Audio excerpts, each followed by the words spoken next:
From the day I was born, I was the lesser twin. My parents made that clear in 1,000 small ways. When college time came, they dropped the final bomb. "We can only afford to send your sister," my father announced over dinner. For 18 years, they gave her everything while I got scraps. New clothes for her, hand-me-downs for me. Tutors for her struggles, silence for mine. When I won that $100,000 scholarship through my own hard work, they should have been proud. Instead, they looked terrified. Their perfect narrative was crumbling. Their golden child was exposed as ordinary, and the child they neglected was rising. They never expected me to succeed without them. They never thought I would become powerful enough to make them pay for every moment of favoritism, every cold shoulder, every deliberate choice to love her more. They created this monster through their cruelty. Now they will face the consequences of their choices. The differences were subtle at first. A new baseball glove for my sister, a used one for me, extra help with her homework while I was told to figure it out. As we grew, the disparities widened. Her achievements celebrated lavishly, mine acknowledged with obligatory nods. We were identical in our potential but occupied vastly different places in our family hierarchy. By senior year of high school, I had accepted my position in our household periphery. My sister maintained a B average through constant parental intervention, tutors, extensions, and countless second chances. I earned straight A's through solitary, midnight study sessions teaching myself what teachers failed to explain. The night after graduation, my parents called a family meeting. "We need to discuss college plans," my father began, his eyes fixed slightly above my head. My mother fidgeted with her wedding ring, a nervous habit I cataloged years ago. "We have saved for years," she said, "but college costs have risen faster than we anticipated." My father cleared his throat. "We can only afford to send one of you. We have decided it will be your sister." The silence held no surprise for me, only confirmation. "Why?" I asked, not because I did not know, but because I wanted them to say it. My father shifted uncomfortably. "Your sister needs more support. You have always been self-sufficient." "You mean I have had to be?" I replied evenly. "Your sister has always been our priority," my mother admitted, her voice barely above a whisper. "That is just how it has been." That night I applied for 17 scholarships and began planning my escape from their shadow. I took extra shifts at the local grocery store, saved every dollar, and refused to engage in their transparent attempts to justify their decision. I overheard them discussing a second mortgage to cover my sister's housing expenses at college while claiming they could not afford application fees for me. In March, the letter arrived. A full $100,000 merit scholarship to Columbia University, complete with a guaranteed job placement upon graduation. I waited until dinner to share the news, foolishly believing this might be the moment they would finally see me. "I got a full scholarship to Columbia," I announced during a rare silence, "plus a guaranteed job after graduation." My sister's fork clattered against her plate. My father's face drained of color. My mother's hand flew to her throat. "That is wonderful," she stammered, but their eyes betrayed them. What I saw was not pride, but fear. My achievement threatened their carefully constructed narrative of my sister's superiority. My father quickly shifted the conversation to my sister's challenging first semester schedule. Later that night, I called my grandmother in Montana, the only person who had ever treated me as an individual rather than a lesser duplicate. "They are afraid of you now," she said simply. "You have proven their judgment wrong, and that terrifies them." 2 weeks later, my grandmother passed away. Her modest inheritance came with a note. "Build your own legacy. Some trees only flourish away from the shadow of others." I packed for college without saying goodbye. Columbia University became the first stage of my methodical plan. While my classmates networked for immediate gain, I cultivated relationships with surgical precision, identifying those who would hold positions of influence in the coming decade. I selected corporate law with a focus on financial crimes, a field requiring analytical brilliance rather than family connections. Every class, every study group, Every internship interview was approached with calculated determination. I was not building a career. I was constructing the perfect weapon. Occasional texts from my mother kept me informed of my sister's struggles. Academic probation at her third-choice state school, changing majors 3 times, dropping to part-time status. Each message ended with thinly veiled requests for sympathy or advice for her. I provided neither. In my second year, my father called for the first time since I left home. "Your sister is struggling," he said without preamble. "They are threatening to expel her. Could you maybe talk to someone at your school about a transfer program?" "Columbia does not have a program for students on academic probation," I replied. "Perhaps she should consider community college." The silence stretched before he finally spoke again. "We have always expected great things from you." "No," I corrected him. "You expected nothing from me and everything from her. I am simply fulfilling my own expectations." I graduated summa cum laude while my sister withdrew from college entirely. I accepted a position at Montgomery & Reed, one of New York's most prestigious law firms specializing in corporate malfeasance and financial crimes. My starting salary exceeded what my father earned after 30 years at his company. I received a congratulatory card signed by all 3 of them. Inside, my sister had scrawled, "Any chance you could put in a word for me somewhere?" No acknowledgement of my achievement, only another request to solve her problems. It was the last communication I would initiate with them for 3 years. During that time, I built my reputation at the firm through tireless work and brilliant strategy. Partners began requesting me specifically for complex cases involving corporate fraud and tax evasion. I kept tabs on my family through public records and business databases. My father's manufacturing company had expanded rapidly, too rapidly for its reported income. My mother had established a small charitable foundation with questionable accounting practices. My sister had finally secured employment through one of my father's business connections. The foundation of my revenge was set. Now it was time to build. 5 years into my career, I had established myself as Montgomery & Reed's rising star. My case success rate was unmatched, my client list impeccable, my reputation for analytical precision legendary. I had also carefully positioned myself to gain access to financial records across multiple industries, including the one where my father operated. The firm assigned me to lead a task force investigating regional manufacturing companies suspected of tax fraud and financial irregularities. The timing could not have been more perfect if I had orchestrated it myself, which, in many ways I had, through strategic case selections and client development. My mother reached out unexpectedly that same week. "We have not heard from you in so long," her voicemail began.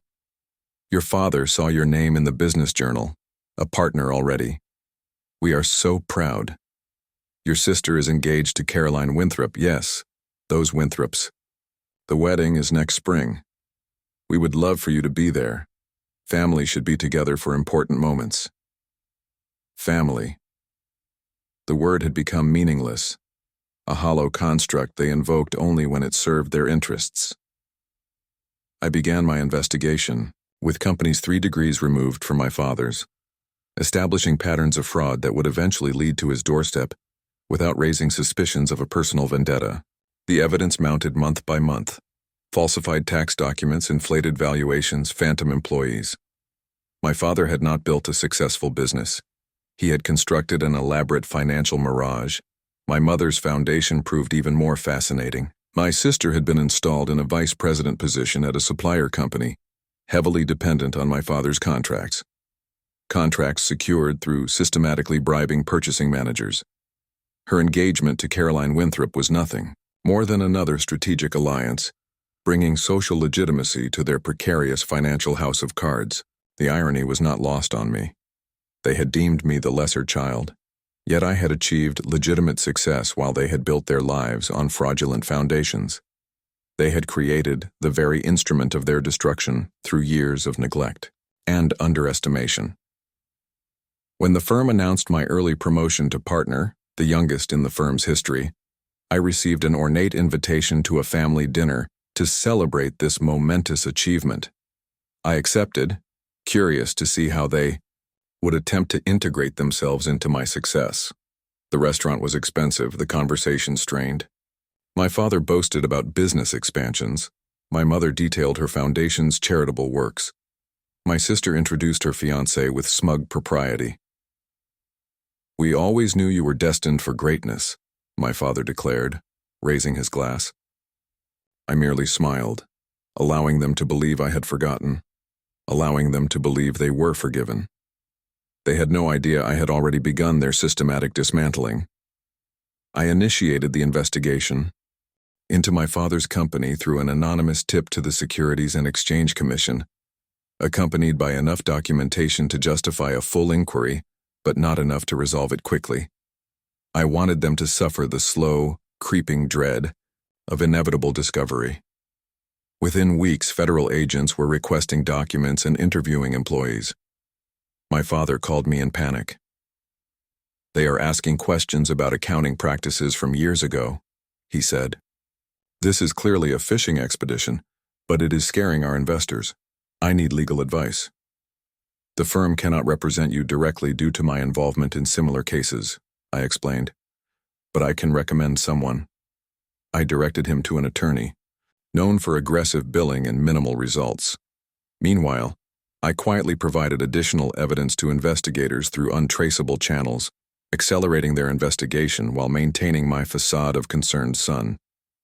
My mother's foundation received notification of an audit 2 months later, an audit triggered by discrepancies I had anonymously flagged. Her social circle began to distance themselves as rumors spread. Donations dried up. Board members resigned. "I do not understand what is happening," she sobbed during one phone call. "Everything was perfectly managed. Can you speak to someone at the IRS? Use your connections?" "Tax law is not my specialty," I replied, "but I am sure if everything was properly managed, you have nothing to worry about." My sister's situation deteriorated most dramatically. The supplier company where she worked fell under scrutiny due to its connections with my father's business. Her future in-laws began questioning the wisdom of their daughter's engagement. Caroline Winthrop returned her ring after the Wall Street Journal published an article outlining potential charges against companies in the industry. An article based on an exclusive interview with an anonymous expert who bore a striking resemblance to me. They called an emergency family meeting at their home, a home that would soon be seized as part of the federal investigation. I arrived last, briefcase in hand, expression neutral. "You have to help us," my father demanded. "This is all a misunderstanding." "Is it?" I asked, opening my briefcase and removing 3 folders. "Is the systematic tax fraud a misunderstanding? The embezzlement from the foundation? The bribes paid to secure contracts?" The color drained from his face. "How do you know about that?" "I have known for years," I replied. "Just as I have known about Mother's money laundering and the nepotism that secured my sister's position." "You did this," my sister whispered, comprehension dawning. "You are behind all of it." "No," I corrected her. "You did this, all of you. I merely ensured that actions have consequences." "We are your family," my mother pleaded. "You made your choice 20 years ago," I said, rising from my seat. "When you decided I was not worth investing in. When you explicitly stated that she was your priority. I am simply honoring the roles you assigned us." "We only wanted to protect her," my father argued. "She needed more help than you did." "And now she needs more help than ever," I observed coldly. "But I am afraid I cannot provide it." I left them there, surrounded by the ruins of their carefully constructed life, knowing that what was coming would be even worse. The federal indictment named my father on 37 counts of tax fraud, wire fraud, and conspiracy. My mother faced 12 counts related to money laundering and misappropriation of charitable funds. The story dominated local news and appeared in national business publications. Their social standing, built over decades, collapsed within weeks. Their home was seized, assets frozen, reputations destroyed. My sister, though not criminally charged, was fired and blacklisted in the industry. The Winthrops publicly distanced themselves from the scandal. Former friends denied close association. I watched from a careful distance, providing expert consultation to the prosecution while maintaining plausible deniability about my role in initiating the investigation. The evidence I had gathered over years proved devastating. There would be no legal escape for them. 2 days before my father's arraignment, my sister appeared at my office unannounced. "They are going to prison because of you," she said, her voice hollow. "They are going to prison because of their actions," I corrected. "Actions have consequences. What did we ever do to deserve this level of hatred from you?" I looked at her, my identical twin, the mirror image who had received everything I was denied, and felt nothing but cold satisfaction. "You truly do not understand, do you?" I asked. "It was never about what you did. It was about what they did. What they explicitly chose. They decided I was worth less than you from the beginning. They told me, in clear terms, that you were their priority. So help us now," she pleaded. "If not for them, then for me. We are twins. The same blood. We stopped being the same the moment they decided one twin deserved everything and the other deserved nothing," I replied. "Some debts can never be repaid." She left, without another word. I returned to preparing notes for the prosecution. The trial lasted 6 weeks. I attended only for my expert testimony, offering insights into the financial mechanisms of similar fraud cases without directly implicating myself in the investigation. My parents watched me from the defense table, their expressions shifting, from pleading to resignation to hatred. The jury deliberated for less than 2 days, guilty on all counts. My father received 18 years. My mother received 7. They were led away in handcuffs, their carefully constructed lives completely dismantled. 1 year later, I visited my grandmother's grave in Montana, placing white lilies against her headstone. "It is done," I told her. "They have reaped exactly what they sowed." A light snow began to fall as I stood there, contemplating the journey from unfavored child to architect of justice. There was no remorse in my heart, no second thoughts about the path I had chosen. Some might call it revenge. I called it balance restored. I walked away from the grave, free from their shadow at last. The cold satisfaction of completed vengeance was all the warmth I needed.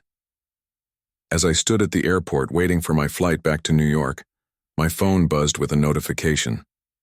An email from the state penitentiary where my father was serving his sentence. Another request for visitation, his 5th this month. I deleted it without opening the attachment. My mother had stopped trying after the first year. My sister still sent occasional messages that grew increasingly desperate as her job prospects dwindled and her social circle abandoned her. The Winthrops had found her a more suitable match in a junior executive with actual qualifications and legitimate family wealth. Back in my penthouse apartment overlooking Central Park, I reviewed the quarterly reports from my firm. My reputation had only grown in the wake of the high-profile case. The partners had approved my proposal to establish a new division specializing in corporate malfeasance, with me as its head. At 32, I was the youngest division head in the firm's history. A breaking news alert drew my attention to the television. My father's former company, now under new management following the scandal, was filing for bankruptcy. The ripple effects of his fraud had ultimately proven too damaging to overcome. 300 employees would lose their jobs by the end of the month.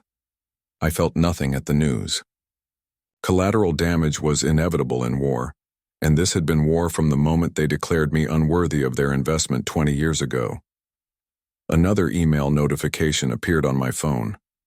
This one from the prison chaplain, asking if I would reconsider visiting my ailing mother. Apparently, the stress of incarceration had exacerbated her underlying heart condition. The doctors gave her 6 months. I deleted this message too. Her physical suffering was nothing compared to the emotional devastation she had willingly inflicted on a child who had done nothing wrong except be born 6 minutes after his sister. That night I dreamed of my grandmother's house in Montana, the only place I had ever felt truly seen. In the dream, she sat in her rocking chair by the window, shaking her head sadly. "Was it worth it?" she asked.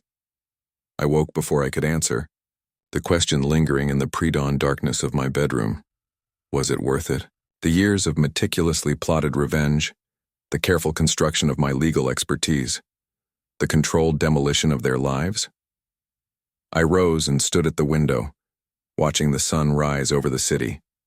The answer was clear. Yes, it had been worth every calculated move, every late night poring over financial records, every fake smile at family gatherings while I gathered evidence of their crimes.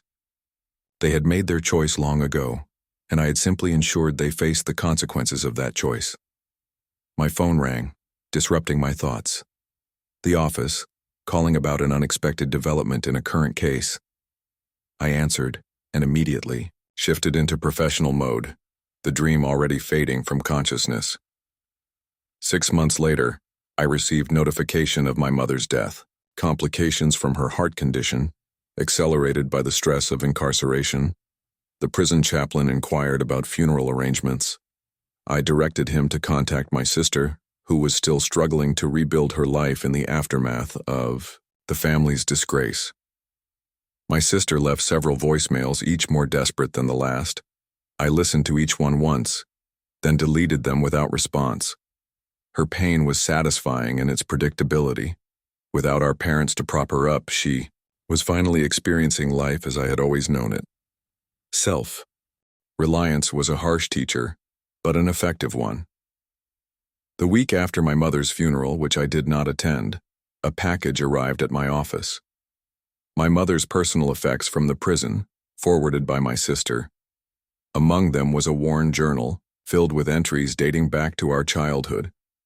I read it with detached curiosity, wondering what justification she had recorded for their deliberate favoritism. What I found instead was something unexpected. Page after page of anxiety, of a mother convinced that one of her children was naturally gifted while the other would struggle without extra support. She had been wrong about which child was which. The very qualities that had made me self-sufficient, my independence and intellectual drive, had convinced her I would thrive without their help, while my sister's neediness had been interpreted as vulnerability requiring protection. The realization did not inspire forgiveness, merely confirmation of their flawed judgment. Even their favoritism had been built on a foundation of misunderstanding and poor assessment. They had not only been cruel, they had been wrong. I closed the journal and placed it in my office shredder, watching as the pages were reduced to confetti. Their reasons did not matter. Their intentions did not matter. Only their actions and the consequences that followed held any significance. That night I called the prison and canceled my father's visitation privileges permanently. There would be no reconciliation, no deathbed forgiveness, no closure for him. The completeness of my revenge demanded nothing less than their total abandonment, mirroring what they had done to me. 3 years passed. My career continued its meteoric rise while my father languished in federal prison. My sister occasionally surfaced in my awareness through desperate emails that grew increasingly infrequent as she finally accepted that no help would come from me. The last I heard, she was working as an assistant manager at a retail store. Her grand dreams of executive status permanently shattered by her association with our disgraced family name. I had been invited to join the board of Columbia Law School, my alma mater recognizing my exceptional career trajectory and substantial donations to their scholarship fund. I accepted with quiet satisfaction, remembering how my parents had once deemed me unworthy of educational investment. Now I determined who received such opportunities, reviewing scholarship applications with particular attention to students who demonstrated self-sufficiency against significant odds. At the first board meeting, the dean introduced me to a special guest, a federal judge who had presided over several high-profile financial crime cases, including one involving a certain manufacturing company. "Of course we have met," the judge said, extending his hand. Mr. Park provided expert testimony in the case against his father. Impeccable analysis, utterly damning evidence.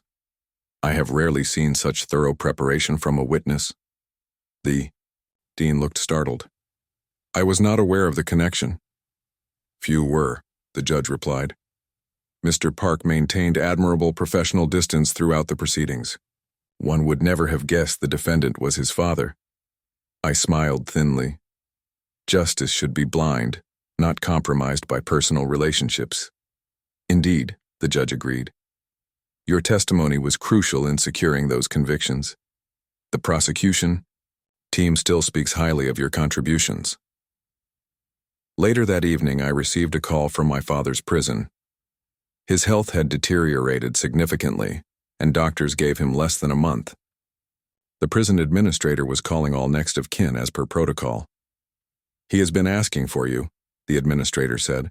We normally encourage family reconciliation in these situations. I am not interested in reconciliation, I replied. Please remove me from his contact list entirely. But he is dying. Then he should use his remaining time to reflect on the choices that put him there. I hung up and turned my attention to preparations for an upcoming case, my concentration undiminished by the news of my father's imminent death. The emotional severance had been completed years ago. His physical demise was merely an administrative detail. 2 weeks later, my father died alone in the prison infirmary. My sister left a tearful voicemail, begging me to help with funeral arrangements. I deleted it and blocked her number permanently. The next day, I closed a landmark case securing $1 billion settlement for victims of corporate fraud, cementing my reputation as the preeminent attorney in my field. The New York Times ran a profile of me the following Sunday, highlighting my exceptional career and philanthropic efforts supporting educational opportunities for disadvantaged students. The journalist had uncovered my connection to the disgraced manufacturer. Your own father is currently serving time for similar financial crimes you prosecute, she noted during our interview. That must create complex emotions in your work. Not at all, I replied calmly. Financial crime is financial crime regardless of who commits it. Personal connections are irrelevant to justice.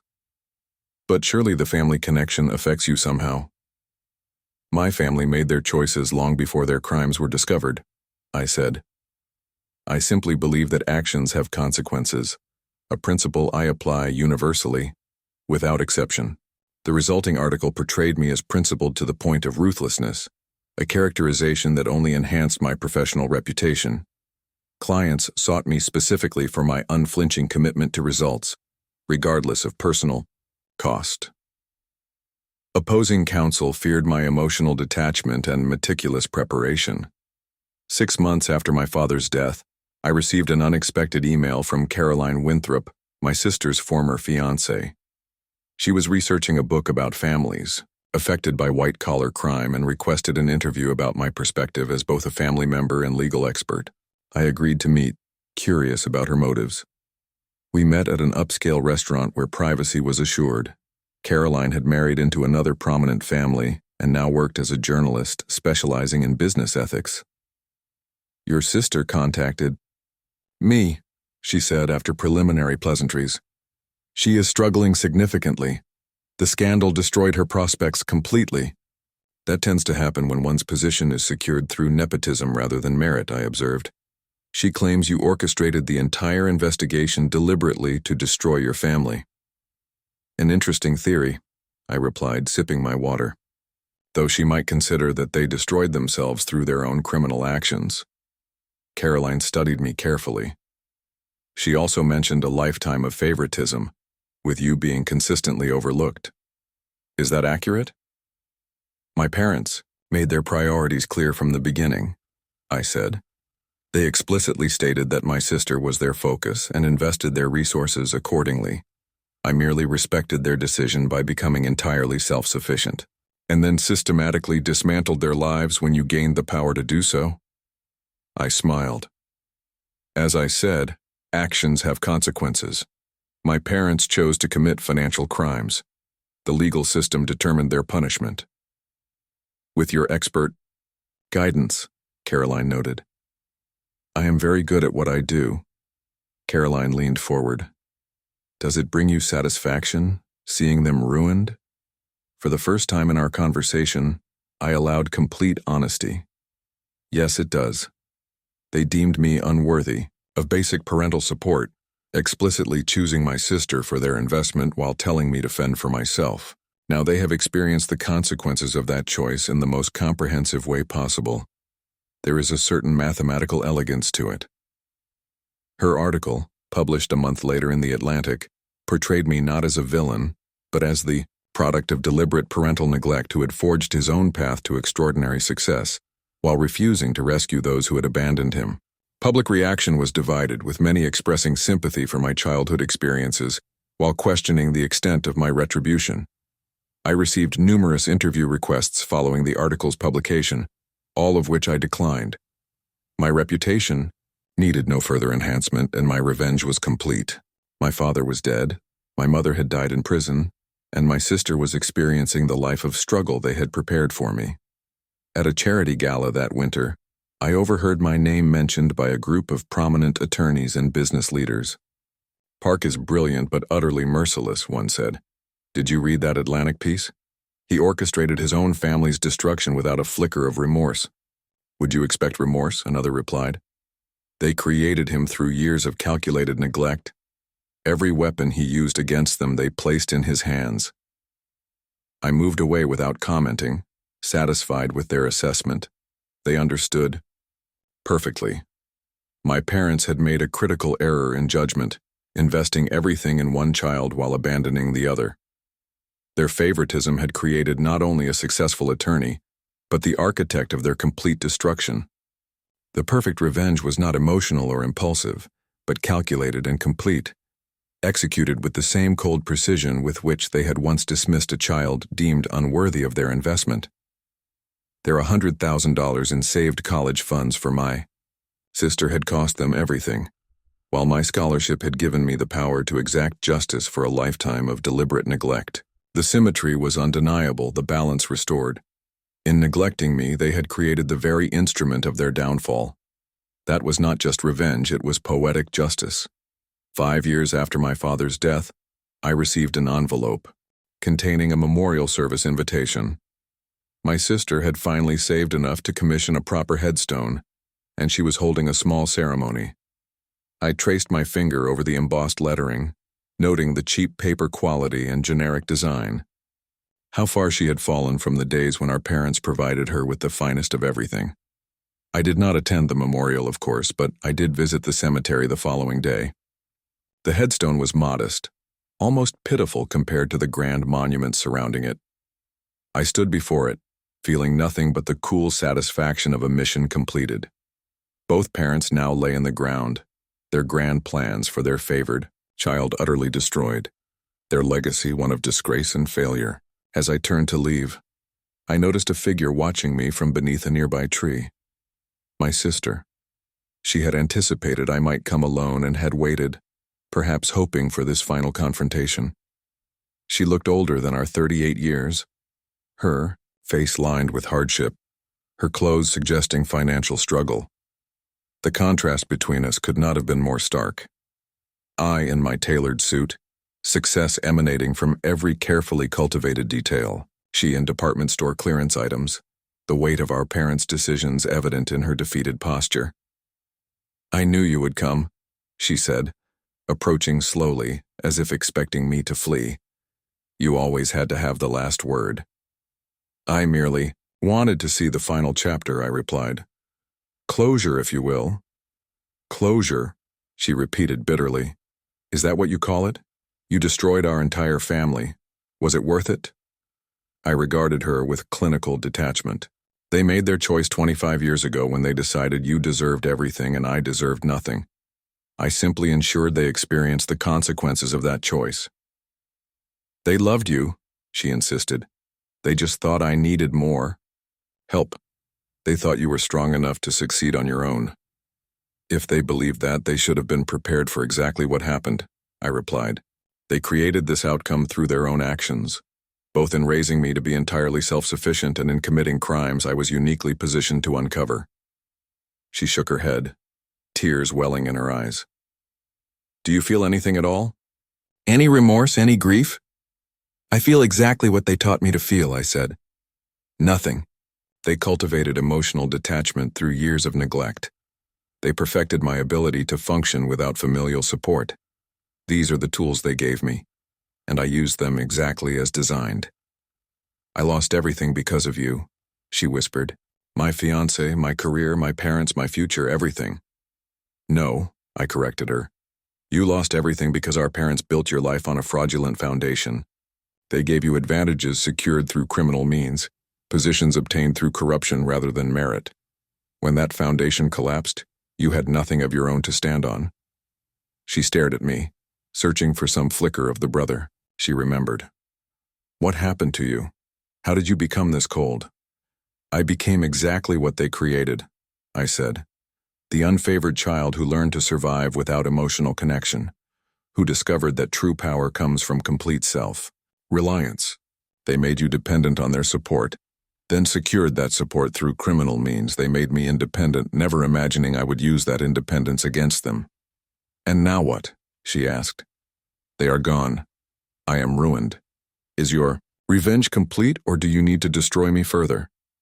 I considered her, this stranger who shared my DNA, this person who had once received everything I was denied. You were never the target, I said finally. You were merely the instrument they used to inflict their favoritism.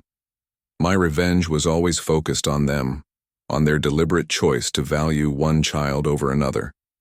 You were collateral damage, just as I was in their original decision. She laughed bitterly. Collateral damage, that is all I have ever been to you.